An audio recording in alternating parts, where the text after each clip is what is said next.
ಸಂತ ಸಾಮ್ರಾಟ ಜ್ಞಾನೇಶ್ವರಿ ಮಹಾರಾಜರು ಜ್ಞಾನೇಶ್ವರಿಯಲ್ಲಿ ಪ್ರಥಮ ಬರೀತಾ ಇದ್ದಾರೆ. ಗೀತಾ ಗೀತಾ ಮನತ ಪಾಪ ಹೋಯ ನಾಶ ಸರ್ವ ಸುಖ ತ್ಯಾಶ ಪ್ರಾಪ್ತ ಹೋಯಿ. ಭಗವದ್ಗೀತೆ ಅದು ದೇವವಾಣಿ, ಸಂಸ್ಕೃತವಾಣಿ, ಎಲ್ಲರಿಗೂ ಬರಂಗಿಲ್ಲ, ಆದ್ರೆ ಎಲ್ಲರಿಗೂ ಓದಕ್ಕಾಗಂಗಿಲ್ಲ. ಹಂಗಾರೆ ಉದ್ಧಾರ ಆಗುವುದು ಹೆಂಗ ಅಂತಂದ್ರೆ ಸರಳ ಶೈಲಿಯಲ್ಲಿ ಜ್ಞಾನೇಶ್ವರಿ ಮಹಾರಾಜರು ಇಷ್ಟರ ಅನ್ನಕ್ ಬರ್ತೈತಿಲ್ಲ, ಗೀತಾ ಗೀತಾ ಅನ್ನಕ್ ಬರ್ತೈತಿಲ್ಲ. ಗೀತಾ ಗೀತಾ ಮನತ ಪಾಪ ಹೋಯ ನಾಶ. ಆ ಭಗವದ್ಗೀತೆ ಗೀತಾ ಗೀತಾ ಅನ್ನೋದ್ರಿಂದನ ಪಾಪ ನಾಶ ಆಗ್ತದಂತ ಇಷ್ಟು ಶ್ರೇಷ್ಠವಾದಂತಹ ಗ್ರಂಥ. ಅದನ್ನ ಬಹಳಷ್ಟು ವರ್ಣನೆಯನ್ನು ಪೂಜೆಯನ್ನು ಮಾಡ್ತಾ ಇದ್ದಾರೆ. ಇವೇನು ಹೇಳಿದ್ರು ಅಂದ್ರೆ ಚತುರ್ವಿಧ ಭಜಂತೆ ಮಾಂ ಯೇ ಜನಾ ಸುಕೃತನೋ ಅರ್ಜುನ ಅರ್ಥಾರ್ಥಾರ್ಥಿ ಜಿಜ್ಞಾಸು ಜ್ಞಾನೇಚ್ಛ ಭರತರ್ಷಭ. ನನ್ನ ಭಕ್ತರು ಎಷ್ಟು ಮಂದಿ ಅದಾರ ಅಂದ್ರೆ 4 ಜನ ಭಕ್ತರು. ಮೊದಲೇ ಭಕ್ತ ಯಾರು ಅಂದ್ರೆ ಆರ್ಥ ಭಕ್ತ ಅಂತ. ಅವನು ಶ್ರೇಷ್ಠನ ಅಂದ್ರು.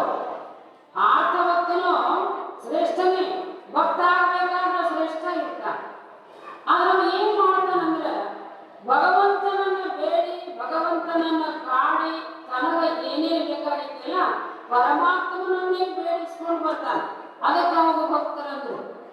ಉಳಿದವ್ರು ಇನ್ನೂ ಒಂದಿಷ್ಟು ಮಂದಿ ಅದಾರ, ಪರಮಾತ್ಮನನ್ನೇ ಬೇಡಂಗಿಲ್ಲ, ತಮಗೆ ಹೆಂಗ ಗಾವ ಬರ್ತೈತಿ ಹಂಗ ತಗೊಂಡು ಬಂದು ಸಂಪಾದನೆ ಮಾಡ್ಕೊಂಡು ಇರೋರ್ಕಿನ ಯಾರು ಚಲೋ ಅಂದ್ರೆ ಆತ ಭಕ್ತ ಚಲೋ ಅಂತ.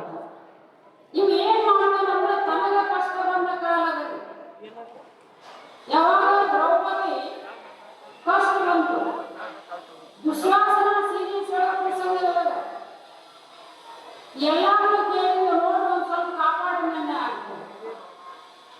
ಭೀಮ, ನಕುಲ ಸಹದೇವರನ್ನ, ಅರ್ಜುನನನ್ನ, ಧರ್ಮರಾಯನನ್ನ ಇಂಥ ಪ್ರಸಂಗದೊಳಗೆ ಸ್ವಲ್ಪ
ಅಮೃತಪಾನ ಇತ್ಯಾದಿಗಳಲ್ಲಿ ಸುಖವಾಗಿ ಬದುಕಬೇಕು ಅಂತ ತಿಳ್ಕೊಂಡು ಇಹಲೋಕದ ಭೋಗವನ್ನ ಅಲ್ಲದೆ ಪರಲೋಕದ ಭೋಗವನ್ನು ಬಯಸುವವನಿಗೆ ಅರ್ಥಾರ್ಥಿ ಅಂತ ಅವಾಗೂ ನನಗ ಪ್ರೇಮನೇ ಅಂತ. ಇದಕ್ಕಿಂತ ಮೂರನೇದನ್ನು ಯಾರ ಪ್ರೇಮ ಅಂತ ಕೇಳಿದ್ರೆ ಜಿಜ್ಞಾಸು ಭಕ್ತ. ಜಿಜ್ಞಾಸು ಅಂದ್ರೆ ಅತ್ಯಂತ ದುಃಖ ನಿವೃತ್ತಿ ಪರಮಾನಂದತ್ವ ಪ್ರಾಪ್ತಿಯಾಗಿರ್ತಕ್ಕಂಥ ಮೋಕ್ಷವನ್ನ ಪ್ರಾಪ್ತಿ ಮಾಡಿಕೋಬೇಕು ಅಂತ ತಿಳ್ಕೊಂಡು ಏನೋ ಇಹಲೋಕ ಭೋಗವನ್ನ ಬ್ಯಾಡ ಅಂತ ಬಿಟ್ಟು ಎಲ್ಲ ಸಂಪತ್ತನ್ನು ಬಿಟ್ಟು ಏನನ್ನ ತಿಳಿಲಿಕ್ಕೆ ಹೊಂಟಿದಾನ ಅಂತ ಕೇಳಿದ್ರ ತನ್ನ ಆತ್ಮದರ್ಶನ ತತ್ವ ಚಿಂತನವನ್ನ ಮಾಡಲಿಕ್ಕೆ ಮಲವಿಕ್ಷೇಪ ದೋಷವನ್ನು ಕಳ್ಕೊಂಡು ಆವರಣ ದೋಷವನ್ನು ಇರಿಸಿಕೊಂಡು ಸಾಧನ ಚತುಷ್ಟಯ ಸಂಪನ್ನಯುಕ್ತನಾಗಿ ಗುರುವಿಗೆ ಶರಣಾಗತನಾಗಿ ಅಲ್ಲಿ ಆಪ್ತ ಅಂಗ ಸ್ಥಾನ ಸದ್ಭಾವನೆಯಿಂದ ಸೇವೆ ಮಾಡಿ ಗುರುಮುಖದಿಂದ ಏನಂದ್ರೆ ಶ್ರವಣ ಮನನ ನಿಧಿಧ್ಯಾಸನ ಇತ್ಯಾದಿ ಕಾರ್ಯಗಳಲ್ಲಿ ಯಾವ ತೊಡಗ್ತಾನೋ ಅವೇನಂದ್ರೆ ಜಿಜ್ಞಾಸು ಭಕ್ತ. ಈ ಆರ್ಥ ಭಕ್ತರಿಗಿಂತಲೂ ಯಾರು ಚಲೋ ಅಂದ್ರೆ ಜಿಜ್ಞಾಸು ಭಕ್ತ ಚಲೋ.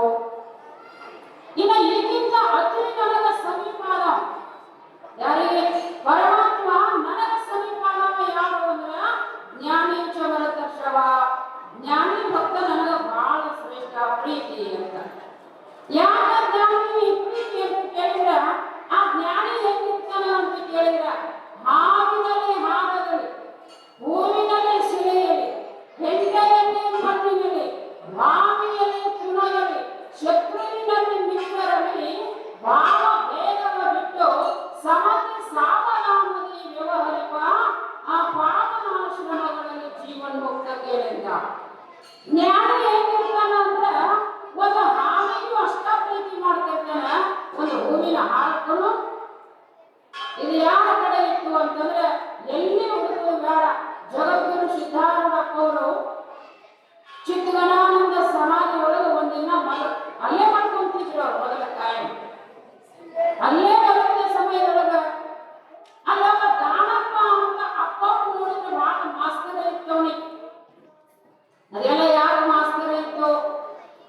ಆ ಮನುಷ್ಯ ಏನ್ ಮಾಡ್ತಿದ್ದ ಅಂದ್ರೆ ಅಪ್ಪ ಏನ್ ಮಲ್ಕೊಂಡಿದ್ರು ಚಿಕ್ಕಗಣಾನಂದ ಸ್ವಾಮೀಜಿಯವರ ಸಮಾಧಿ ಒಳಗ ಅಲ್ಲಿ ರಾತ್ರಿ ಬಂದಂತೆ.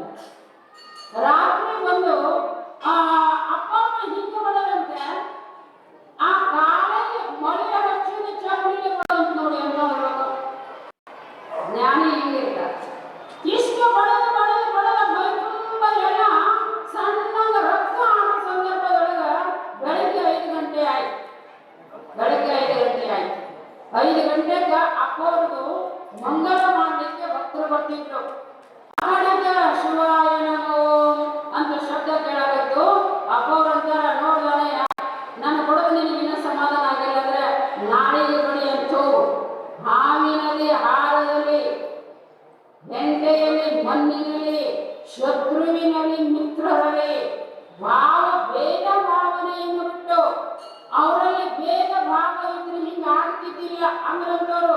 ಇನ್ನ ನನಗೆ ಕೊಡುವುದು ನಿನಗೆ ಸಾಕಾಗಿ ಅಂದ್ರ ನಾಳೆಗೆ ಬಳಿ ಅಂತಲ್ವಾ, ಇವತ್ತು ಹೋಗು ಅಂತ ತಿಳ್ಕೊಂಡು ಕಳಿಸಿದಾಗ ಆ ಓಂ ನಮಃ ಶಿವಾಯ ಶಬ್ದ ಕೇಳೋ ಪ್ರಸಂಗದೊಳಗ ಅವಾಗ ಆಭರಾಶ ಬಿಟ್ಟ. ಏನ್ ಬಂದು ಬಳಿತಾರೇನ ಅಂದಂಗ ಓಡೋ ಸಮಯದೊಳಗ ಒಂದು ಚಪ್ಪಲ್ ಅಲ್ಲಿಗೆ ಒಂದೋ ಚಪ್ಪಲ್ ಹಾಕೊಂಡು ಓಡಾಗತ್ತೀಗ. ಅಲ್ಲೆಲ್ಲ ಭಯಂಕರ ಪೂರ್ಣ ಗಿಡಗಳಿತ್ತು. ಅಪ್ಪ ಅವರಂತ ಹೆಂಗ್ ಹೋಗ್ಬೇಡ, ಈ ಕಾಲಿನ ಗೋಳಿಗಳು ಚುಚ್ಚಾವು, ಬಾ ಇದನ್ನ ತಗೊಂಡು ಹಾಕೊಂಡು ಹೋಗ ಅಂತ ಹಿಂದಿಂದ ತಗೊಂಡು ಹೋದ್ರಂತ. ಅಪ್ಪ ಅವ್ರ ಹಿಂದಿಂದ ತಗೊಂಡು ಹೋದ್ರಂತ. ಅವನ ಹಾಕೊಂಡು ಅವ ಓಡ್ಬೋದ. ಭಕ್ತರು ಬಂದು ನೋಡಿದ್ರು. ಅಪ್ಪ ಅವ್ರ ಮೈ ತುಂಬ ಎಲ್ಲ ಗಾಯ ಆಗಿತ್ತು. ಅವ್ರು ಬಂದು ಕೇಳಿದ್ರಂತ, ಯಪ್ಪ ನೀವು ಯಾರು ಹಿಂಗ ಮಾಡಿದ್ರು, ಯಾರು ಹಿಂಗೆಲ್ಲ ಹೊಡೆದಾರ, ಹೇಳ್ತಾರೆ ಹೇಳಲ್ಲ ಅಂತ ಕೇಳಿದ್ರೆ ಅಪ್ಪ ಅವ್ರು ಹೇಳಪ್ಪ ಅಂತ. ಇಲ್ಲಪ್ಪ ನೀವು ಹೇಳಬೇಕು ಅನ್ನನ ಸಿದ್ಧಾರ್ಥಪ್ಪ ಅವರು ಮುಂದೆ ಒಂದು ಕಥೆ ಹೇಳ್ತೀನಿ. ಒಂದು ಕಥೆ ಹೇಳ್ತೀನಿ ಮುಂದೆ. ಏನಪ್ಪ ಅಪ್ಪ ಅವ್ರು ಹೇಳಿದ್ರಂತ, ಮನೆಯಾಗ ಒಂದು ಹುಡುಗ ಮೈ ತುಂಬ ಬಕ್ಕಿ ಆಗ್ಯಾವಪ್ಪ, ಮೈ ತುಂಬ ಎಲ್ಲ ಬಕ್ಕಿ ಆಗ್ಯಾವ. ಅವ್ರ ಅಪ್ಪ ಏನ್ ಮಾಡ್ತಾನಂದ್ರೆ ಡಾಕ್ಟರ್ ಕಡೆ ಔಷಧ ತಗೊಂಡು ಬಂದು ಆ ಗಾಯಕ್ಕೆಲ್ಲ ಹಚ್ಚಿ ಆ ಕುರುವಿನೊಳಗಿನ ಜೀವನ ಹಿಸುಕಿ ತರುವಾಗ ಆ ಹುಡುಗ ಅವ್ರ ಅಪ್ಪನ ಕಂಡ್ರೆ ವೈರಿ ಕಂಡಂಗೆ ಕಾಣ್ತದೆ. ಏನ್ ಅನಿಸ್ತೈತೆ ಆ ಹುಡುಗ, ಇವ್ ನನಗೆ ತ್ರಾಸ ಕೊಡಕತ್ತಾನ, ಇವ ಬಾಳ ಸಮಾಧಾನ, ನನಗೆ ಇಷ್ಟು ನೋವು ಕೊಡ್ತಾನಂತ ಅಪ್ಪನ ಮ್ಯಾಗ ಕೋಪ ಕಾಣ್ತದೆ ಹುಡುಗ. ಹಿಂದಗಡೆ ಎಲ್ಲ ಸ್ವಚ್ಛ ಮಾಡಿ ಎಲ್ಲ ಒಳಗಿನ ಹೊಲಸು ತೆಗೆದು ಔಷಧ ಹಚ್ಚಿದ ಮ್ಯಾಗೆ ಅವು ಬರ್ತಾಳ. ಅವು ಬಂದು ಏನಂತಾಳ, ಬಾ ನಿಮ್ಮ ಅಪ್ಪನಿಗೆ ಗಾಯ ಮಾಡಿದನ ಕೊಡುನು ಬಾ ಅವನ ಅಂತಾಳಂತ. ಅಪ್ಪ ಅವ್ರು ಹೇಳ್ತಾರೆ, ಸಿದ್ಧಾರೂಢಪ್ಪ ಅವರು ಅವ್ರ ಭಕ್ತರನ್ನ ಮುಂದೆ ಕೂರಿಸ್ಕೊಂಡು ಅವ್ರ ಬಹಳ ಚಲೋ ನಿಮ್ಮ ಅಪ್ಪನಿಂದ ಮಾಡ್ಯಾನೇನು ಅವನ ಬಡಿಯೋನು ಬಾ ಅಂದಾಗ ಆ ಹುಡುಗ ತಿಳ್ಕೊತಂತ ನಮ್ಮವ್ವ ಬಹಳ ಚಲೋ, ನಮ್ಮ ಅಪ್ಪ ಬಹಳ ಸುಮಾರ ಅಂತ.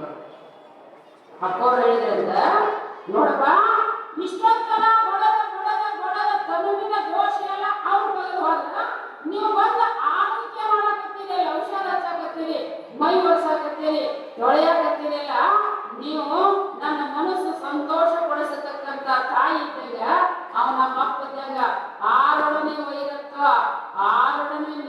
ಆರನೇ ಮನೆಗೆ